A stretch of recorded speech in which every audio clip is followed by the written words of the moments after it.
You've been told to just eat smaller portions, like that's the magic fix for type 2. But here's the truth, it doesn't work, and it's not your fault. In today's episode, we're breaking down why choosing the right foods automatically fixes the how much. No calorie counting, no starving, no guilt. Hey, welcome to the Diabetes Remission Roadmap podcast with the two renegade pharmacists, Brian Bisher and Corey Jenks. You are listening to this because you are a person with type 2 diabetes who is committed and driven to breaking free from this diagnosis and creating a real, meaningful change in your health and life. In these episodes, we're here to help you ditch the scripts with doses of unconventional wisdom on topics such as fitness, nutrition, medication, mindset, and more. So without any further delay, let's dive right in. Corey, happy belated Thanksgiving. Thank you. Thank you so much, Brian. I hope you had I know you had a lovely one. We already talked about our respective Thanksgivings as we record this on Black Friday. I get to have another Thanksgiving today with my family because I went to my wife's family yesterday, but not before I left my groin out on the football field. So Yeah, he's getting old, folks. No, I'm just kidding. He just didn't warm up properly. No. And I made a mistake yesterday, just eating a little too much. I did not spread out my portions at all.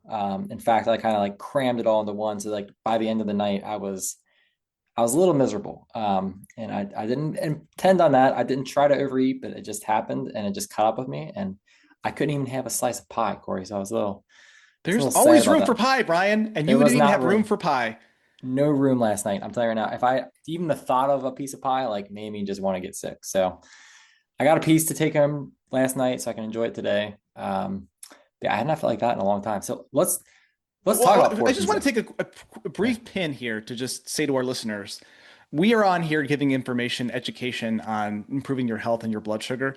We are not perfect human beings. So Yeah. I hope this moment of humanity hits home with you in realizing we give advice and sometimes we do not follow everything that we plan to a T. So Yeah, I like to be humble when I can, Corey.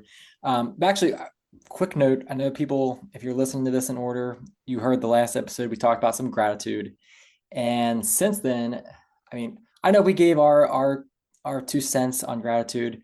I just want to really direct people to Arthur Brooks. His podcast is amazing. He's like a behavioral it's called Office psychologist. Hours, by the way. Yeah, Office office Hours is the hours. name of Arthur Brooks's That podcast. episode he did on gratitude was phenomenal. But basically, it just reinforces everything we talked about, like how it basically is it we are wired for ingratitude. It's what kept us alive. I'm gonna do my best here to teach it to you in like a 30-second span, but you should really go listen to this episode. But basically, we're wired for this ingratitude, and we need to basically and train ourselves to be grateful because it is going to make us happier. Like the evidence shows, like 12% happier, which is better than pills and stuff. But it's just something we need to learn how to do and override because it can interrupt certain things. And then just a quick note of like we talked about like bad things that happen to us. You talked about getting back to neutral. He's even saying like you don't have to be grateful for the bad things that happen to you. Like you can have like this process where in the moment you can be upset about it, sad about it, but then like a couple days down the road you reflect like, okay, well, what did I learn from that situation? You don't have to be grateful for your illness, but you can be grateful for what you learned from your illness. You can be grateful for how you responded or for the people that supported you in your life. So there's just like different angles on like different things you can be grateful for. You don't have to be grateful for the bad thing that happened to you, but just you can be grateful from other things that you learn from it and the experiences and the connections. So that's one little nugget that I got from it. And the second is like this protocol that he talked about for having gratitude, which I'm going to start practicing myself. Is just having like, on Sunday, write down 5 things you're grateful for. Like that's it. And put that in a spot where you'll see it for the rest of the week and just kind of every morning, if you can, like bathroom mirror, work spot, like just look at it and reflect on it for a minute or two and just remind yourself like all these blessings you have. And then I like this one too. On Monday or someday, just send like a note of gratitude to someone in your life, just thanking them for anything, but be genuine and authentic about it. Like talks about the importance of being authentic and not trying to humble brag or those types of things that we humans just kind of see right through. When someone's like, oh, like trying to express gratitude, like thankful for I'm thankful for my yacht that I have, Corey, and like posting a picture of it, like no, like that's like a humble brag. People see right through it. Hashtag So blessed. yeah. Anyways, that's my take, just to give you guys a little bit more in gratitude because it is so important. It is like we talked about, it is going to just lower your overall, it's going to increase your happiness. It's like scientifically proven to increase your happiness. And we know when we are happier, we are going to take better care of ourselves. So that's a little just follow up on that. But I'll link his episode in the show notes too, so people can just check it out. And I think that actually brings me, you didn't realize this was going to be a great transition to our topic today, but talking about how we're wired, being wired for ingratitude. So it's very easy to point at someone and say, oh, they're so negative, they're so ungrateful. That's kind of our default, and it takes active effort to overcome that. And what I will say, our topic today is why portion control is a poor plan for your blood sugar. And it comes down to wiring. And if we can get into this salacious topic, Brian. So, portion control, we've been told forever to eat less, move more. That'll fix our health. And I was actually kind of discussing the old food pyramid the other day. And someone asked me of my opinion of the food pyramid. And I said, it is certainly a shape. And so that is, do you hear my son in the background yelling? Do you hear my dog barking? No, no, Oh my I'm gosh. good. You're good? We're, Okay, we're sorry. good. We're good. Okay, thanks everybody for bearing with this. My son is singing the Batman Smells song in the background. I'm grateful for that. So, why portion control is a poor plan for your blood sugar. And so, we were talking food pyramid, and if you remember the food pyramid, the base of it was 6 to 12 grains a day. And I was making the point that one, if you have an illness, a metabolic illness, our food guidelines are not meant for you. They're meant for healthy people. Two, maybe 12 servings of grains when your blood sugar's high is not a great idea. And they said, well, you're just eating too much. The portions are out of control. You got to do portion control. And I get that on paper. It's sort of like if you want more money, you got to spend less and earn more. Yeah, it's easy to say, but how do you put that into effect? And when we're talking portions, you can give me the 100-calorie packs of chips all day. You can tell me that the size of serving of a rice is a hockey puck or whatever you want to call it. But if that food is either unfilling, I'm going to want to eat more, so I'm going to have to white knuckle through it. Or two, if it is hedonically designed to make me want to eat more, like a piece of pie, for example, like when I choose to eat pie, it's going to be a couple pieces of pie. There's no one piece of pie in my world. So I do it infrequently and I enjoy it because that's just that combination of fat and carbs and sugar and salt and sweet and all of those processed foods make it really hard to portion control, Brian. Yeah. So, do you get what I'm trying to say here? Absolutely. Yeah. Basically the food is being engineered to override our wiring for portion control. Like naturally, so out in the world, we don't need the portion control. Our bodies just do it because it's got the hormones, the receptors, like the food. If we ate like what we were intended to eat, protein and fibers and vegetables, like our body just naturally that food is what naturally portion controls us. But if Yeah. you, Portion control takes care of itself. So yeah, if you're listening to this and you have high blood sugar, did your doctor say, you've got to put the broccoli down? You've got to put it down. It's too much. You're eating too much. No, no one has ever eaten. Well, no, someone probably has overeaten broccoli, but we're not in this situation being metabolically unwell with high sugars because we're eating too much broccoli or too many chicken breasts. It's usually some food that's just super yummy. And my patients and clients tell me all the time it's chips, pizza, pies, cookies, stuff that is food products but doesn't exist naturally in nature. Now, does this mean we never get to have a piece of pie? Well, if you're Brian, you ate so much turkey, you didn't have room for pie. You were so stuffed. No, it does not mean we never have pie. There's always we got to figure out find a way to work pie into our lives. But when we eat the correct kinds of foods, our portion control takes care of itself because your body's going to eat till it gets the nutrients it needs. If you're listening to this and thinking, this is exactly what I need, but I'll deal with it at my next doctor's appointment, I want to lovingly call out something important. Waiting 6 months for someone to glance at your labs isn't a plan, it's a gamble. Your blood sugar doesn't pause until your next visit, your habits don't magically change on their own, and you don't need another rushed conversation where you walk out with more questions than answers. If you want clarity, real personal clarity on what's driving your numbers and how to turn them around, grab a blood sugar clarity call with us. It's free, it's personalized, and it gives you a plan you can act on right away, long before your next appointment rolls around. Just head to the show notes and tap the link to book your call. Don't wait for someone else to set the pace for your health. Take the next step while you've got the momentum. yeah, yeah. We talked about this in the past, but like how your body is going to try to seek out and eat as much it'll eat as much food as you can to get to aim for the nutrients that you like the baseline nutrients of like protein and minerals. So you're going to keep eating. And this is where you get to this point of like people are energetically toxic. You talk about overweight but malnourished. I see it all the time. Like Mhm. people just have too much energy on their body, but they are malnourished. They don't have enough nutrition. They don't have enough. Their muscles are weak. Their protein levels are low. Like so, you can get to this point of just your body's trying to eat and eat and eat to try to find all the nutrition, but it's not. It's just getting in too much energy. And also like the food volume matters too. So like you're talking about the amount of weight of food and how much energy is packed into how much food weighs. And I get into this with my son because we had this daily battle during the school year of lunches and packing and snacks. And he just sees all these other kids' foods and they're like in these bags and, you know, they're the prepackaged processed stuff. And we do our best to give him as much whole food as we can potentially. And he just sees it and he's like, they're getting so much more food than me. I said, but really? But like, and I've actually looked at his snacks before. I said, okay, tell me, Braden, which one weighs more here? Mm. And he's like, oh, this one weighs more. I'm like, just because it's more dense, it's actually more food than this one, even though this package is bigger, but it's more dense. So I've started teaching like the weight of food and like trying to really just drill into them some protein and fiber. Like, well, what's missing from their lunch? You Well, know, protein. I'm like, yeah, okay. So, when anyways, when you think of weight of food, think of like a vegetable or a fruit. You have water weight in that is going to be filling and fill you up. So you have the fiber. Take two fruit examples. You have grapes, which are not great for blood sugar, but bear with me, or you have raisins, where all of the water has been removed, the fiber has been removed. The energy of a dried fruit is much more dense, and you could eat much more of it before you feel full than you eat if you ate a handful of grapes versus a handful of raisins. A handful of raisins is a much more caloric energy than a handful of grapes yeah, because you have sucked out all of the water from them.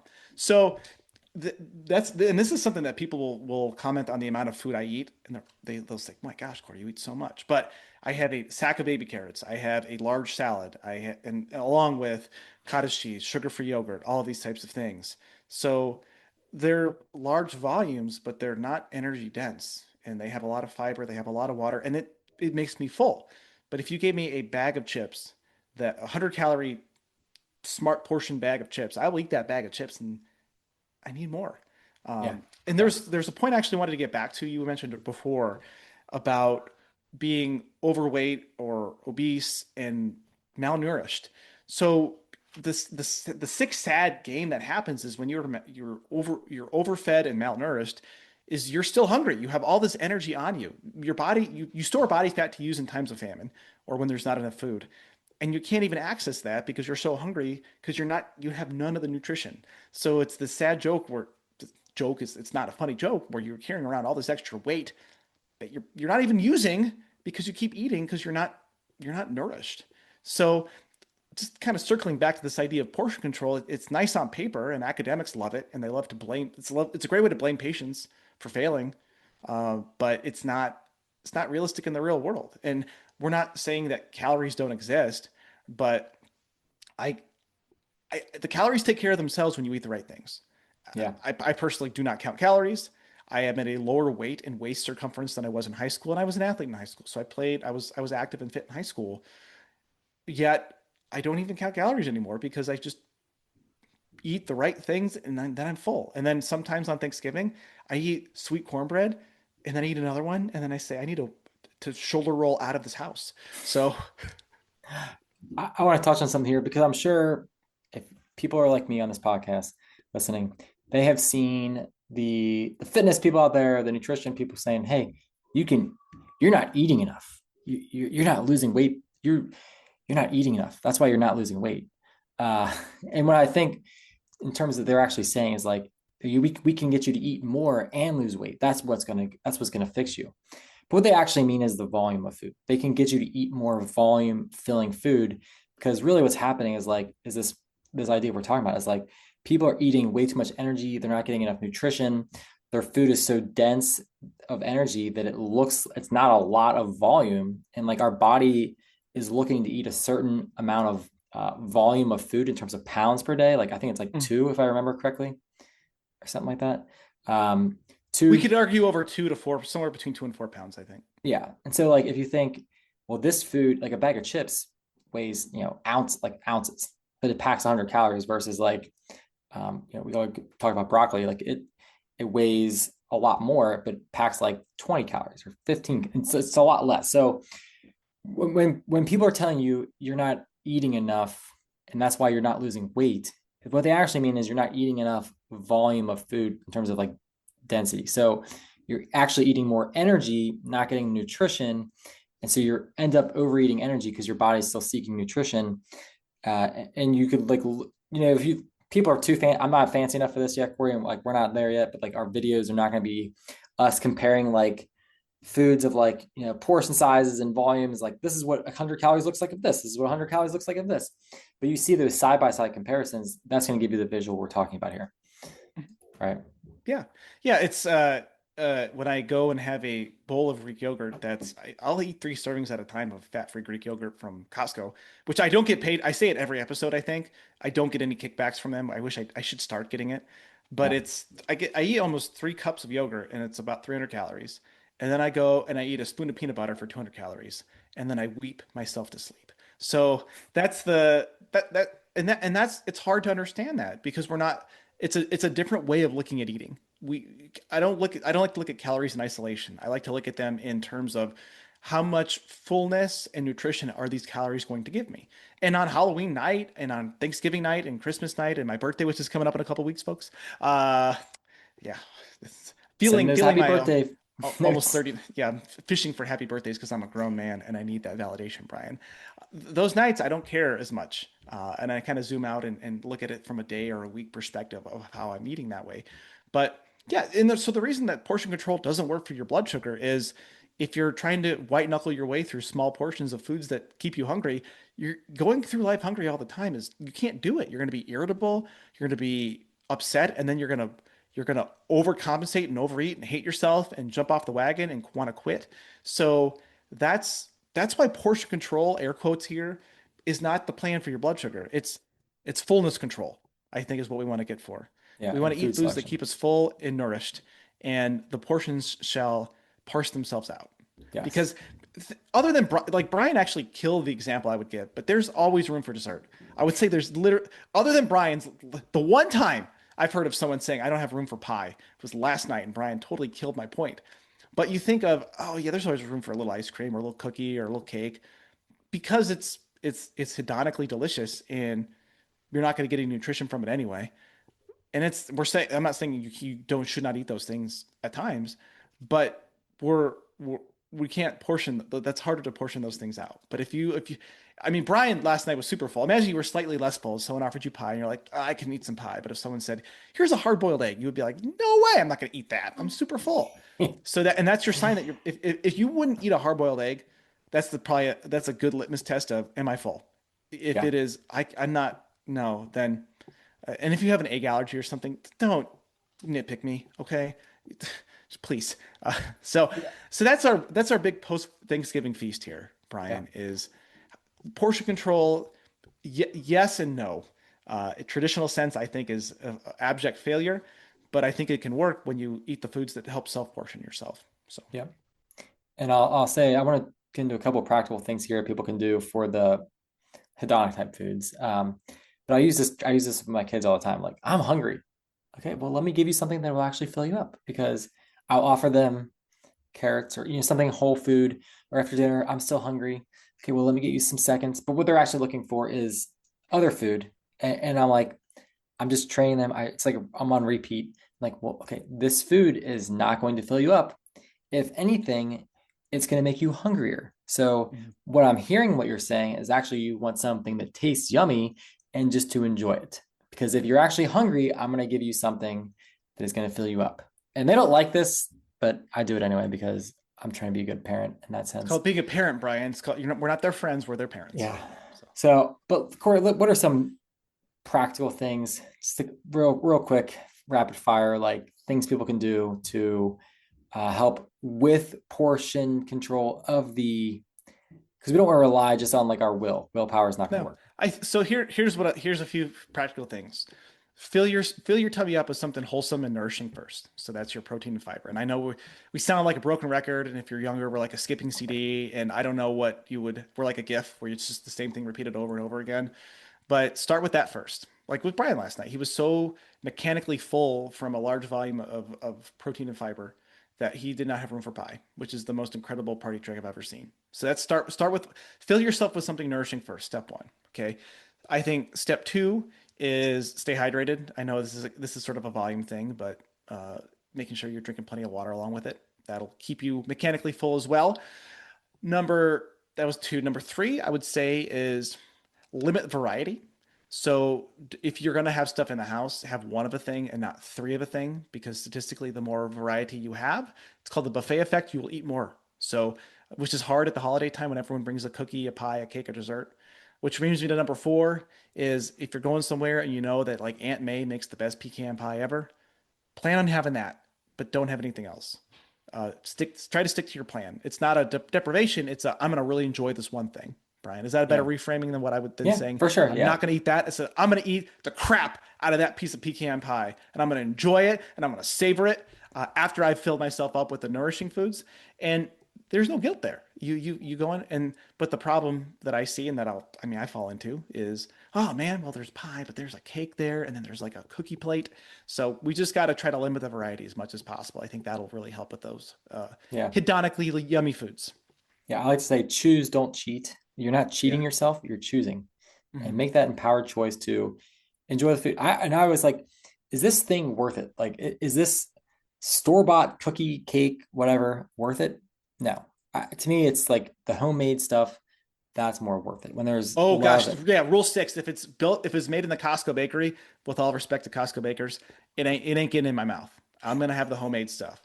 I couldn't tell you the last Oreo cookie or Chips Ahoy I had, because I'm gonna have something that's homemade and delicious, like my mom's chocolate mint mousse cake she makes once a year, and I eat a lot of it because it's really good and it's homemade, and I have zero guilt. But whenever there's a birthday and they get it from like the grocery store bakery, and it's the first ingredient is high fructose corn syrup and canola oil, I'm out. Yeah. And that leads me to another tip is like, which I mentioned before, is if you are going to eat the more processed food, you need to you need to limit yourself. You need to you need to put a constraint on it.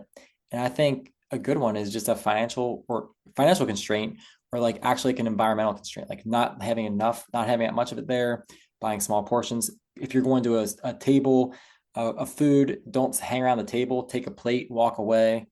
But have some kind of constraint where you're buying the more expensive thing, or you're buying the better produced, there's better ingredient type thing. Like, so you're gonna have a little bit less of it versus the way more a large volume of cheap crap. Yeah, basically. Buy like a pint of good quality ice cream versus like gallon of crap. Gallon of the crap. Yeah. So I think that's a wise way to make you also be more mindful. So every spoon is a little bit more money going in my mouth than if I was eating it's the idea of supersizing. For like 17 cents, you can get a giant thing of soda and more French fries. Well, great. You're going to make yourself sicker for 17 cents. It's not worth it. So Brian, we've talked a lot. I feel like I think so. This is enough. We need people, give them a chance to digest their Thanksgiving food and these words. But it's great to be running into the end of the year here with you, man. Any last words for our listeners? Still, like, we'd be grateful for any reviews. We will. Yeah, we're still offering up those protein bars and resistance bands for any reviews. Yep, that's all I want to say. All right, leave a review, even if it's a bad one. You could still you could give a 1-star review and say we're idiots, and you're still eligible. You realize this, right? Yeah. It could be a double win. You could insult us and get protein bars or resistance bands. That'd be great. What would be the greatest? How big a win would that for you be? It's like, I don't like these guys, and they had to give me stuff. So think about that. If you're hate listening, leave us a review, and we'll shout you out on air. So with that, we're grateful for all of it. Practice that gratitude.